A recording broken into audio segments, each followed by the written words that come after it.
Howdy, this is Sailor the Piper the Sailor Man with random thoughts for today. Well, like I said in my last video, it is on. What do we hear from the White House? More sanctions. Has the sanctions stopped the bear, the Russian bear? I don't see it. I don't think so. I've checked like 12, 13 stations on YouTube and abroad. And they're flying overhead. They're destroying the airports. They're taking strategic targets. People are dying. Yet when you see pictures of Kiev, it's so silent. They declare martial law. I don't know if you remember that movie, Red Dawn, with Patrick Swayze, where they showed somewhere in the Midwest, paratroopers landing outside of a public schoolyard, and these kids had to run for the hills, and they had to fight a war. And we say, oh, wow, that'll never happen in the U.S. That can't happen in the U.S. Maybe it can't. Maybe it can. Not in the same way. But I remember when I was getting my top secret clearance, because I was going to work with submariners at a naval installation up in Glensford, New York, and you had to have top secret clearance. That's where they train what we used to call all the nukes, and I was part of the medical staff. You had top secret clearance, and from time to time, the Federal Bureau of Investigation would come and give us an update as to what was going down. Especially me, I was also part of security. They wanted to know what submariners, students were talking about. And then I remember 1982, they were talking about that there were Soviet spies that have infiltrated the U.S. military, that there are cell groups. Listen what I said, Soviet. I didn't say nothing about no terrorist group or nothing like that. Before all the terrorism in Saudi Arabian and 9/11 happened, we were in the Cold War. And they gave us, a scenario, and they told us the enemy is within. That's the first time I had heard that term since I read Helen of Troy, The Enemy Within. And back then they were already talking about there were Russian cell group. What's to say the 1.8 million Russians, 10% of them are at this present moment working with that government. They've been laying low. Sound like a movie, right?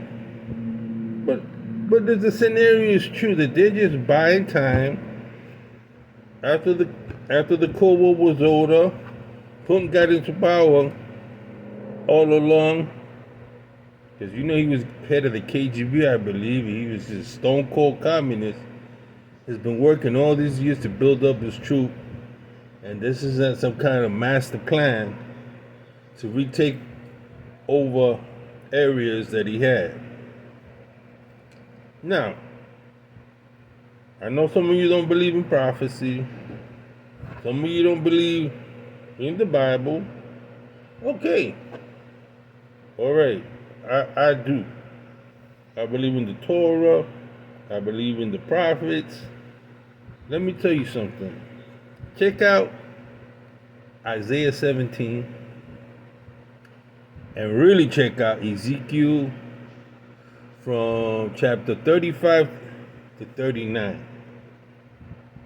It talks about some scenarios that haven't played out yet. There's one passage there about the dry bones. How the prophet saw, Ezekiel saw these dry bones in the valley, and he was asking God, what's that about? And the dry bones came together, and the bones were mended and rose up again. That was fulfilled in 1948 when the children of Israel, the state of Israel, was formed. That's all the scholars that I know, all the prophets that I know, say that particular passage fulfilled itself with the state of Israel, the Jews coming back to the state of Israel. We know that from that point on, Israel has become a world power, as small as it is. Well, the prophet Ezekiel prophecy of Gog and Magog, Gog being a prince coming from the north, coming from the land of the Scythians, and Magog, the people, the Rus, from the north, this Confederate army turns its attention to Israel and decides with all these Muslim countries to invade from the north and from Libya and Egypt in the south, Kush, to invade Israel. This is supposed to be in the last days, and how nobody would be standing with Israel at the time, and then something supernatural happens, and that military northern army is destroyed. And I've been seeing what the movement that is being done. I'm thinking, man, how about if this Putin guy is God? And then we've gotten to that position where he has manipulated, and he's manipulating forces to then in the future turn his attention, after he takes control of Ukraine, he turns his attention to Israel. Well, the other prophecy in Isaiah talks about the destruction of Damascus. And we know for a fact that not Lebanon, but Iran has been sending over and over tons of armaments. And of course, he has his proxies. He has all these little terrorist groups like Hamas and so on. And the scripture says in Psalm 2, read Psalm 2, that the world has conspired against me.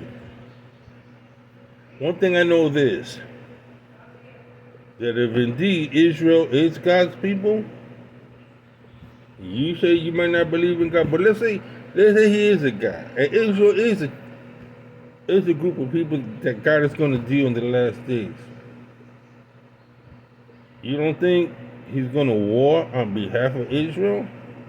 Remember the Pharaoh came and chased them, like, and they picked the 10 Commandments, and they go into the water and go get us. Moses, the Pharaoh's coming. They're coming to kill us. And some of them were saying like, oh, you brought us all the way here. Look at that, the Pharaoh's come, and we're gonna die right here by the Red Sea, but whatever sea they cross. And he looks at them and he goes, behold, the salvation of the Lord. And Pharaoh sends his charioteers into that water crossing, and all of a sudden the water came down and killed them all. How oftentimes the Philistines, if you read the book of Judges, you read 1st, 2nd Kings, attack Israel, and they were defeated. You know that King David never lost a battle?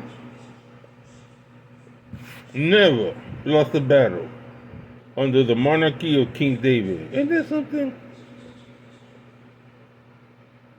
Never lost a battle. He died an old man. One thing I know, if God is with you, who can be against you? Now, this whole thing that's going on in the last days, all the theologians, all the eschatological scholars of the last days can't find America anywhere in Revelation. We find all the other countries. We can't find America. And most people saying, well, what happened to America? Well, I heard my teacher say I was taking European Russian studies. He was it was a city college, and I took a course. And it says one day America will lose power, will wane, will have internal problems. Like I said, read that book, Edward Gibbons, The Fall of the Roman Empire.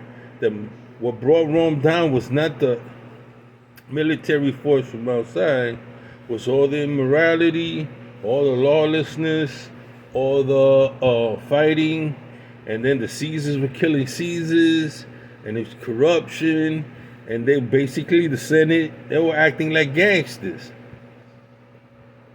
And people took sides and divided, and civil wars happened until finally the Germanic people, I think it was the Huns or the Visigoths, came down and raided them, took over. Who wants to say that they can't happen in America? But we're gonna fight brother against brother. That the people in the cities won't have water because it's not purified. They come out to the farmland because there's no food. You see what people do when there are hurricanes? People that are in the Key West, what do? They get on the highway and they head north. Why are they heading north? To get away. What's to say that a nuclear missile by accident lands on New York City or Chicago? What do you think they're going to do with the people? They ain't going to let them out of the zone. They're going to create a fallout, which is about 250 miles after ground zero. And if you have radiation, you stuck up in there. The American government will not allow you out. Something. What's it saying? These Russian terrorist groups don't blow up the nuclear power plant in San Onofre, California, Glensford, New York, Peekskill, New York, and we have a disaster. And with people with radiation, and then people, there's no food, there's no clean water. I know it's far-fetched, right? It's far-fetched. It's like that movie, A Virus, with Dustin Hoffman. Somebody gets bit by a monkey and the guy passes it on. He coughs on somebody else. He coughs on somebody else. This person catches it. That person catches it. Right now, China is having a lot of problems. Right now, Hong Kong, that COVID is killing people, man. And we got this little war going on here to distract us from our own land. To distract us from what's going down. Notice everybody else is quiet. Everybody needs attention on that. Don't fall asleep. Look around. Stock up water. Stock up peanut butter. Stock up rice cakes. Bags of rice. If you don't eat rice, get it. Anything that has protein. Bars, candy bars, health bars that you can store at least for a year, 2 years. Stock up popcorn. Stock up whatever you can eat, especially their survival kits now that you can buy. And you say, well, it's not going to happen, it's not going to happen. Listen, right now, the water that could be falling from the sky could be contaminated. Get your purification.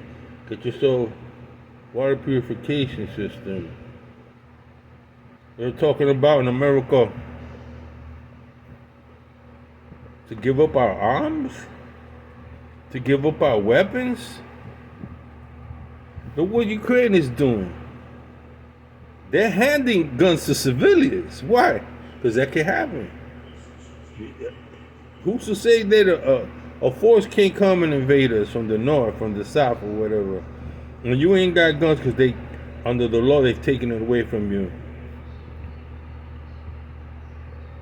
You know what you do?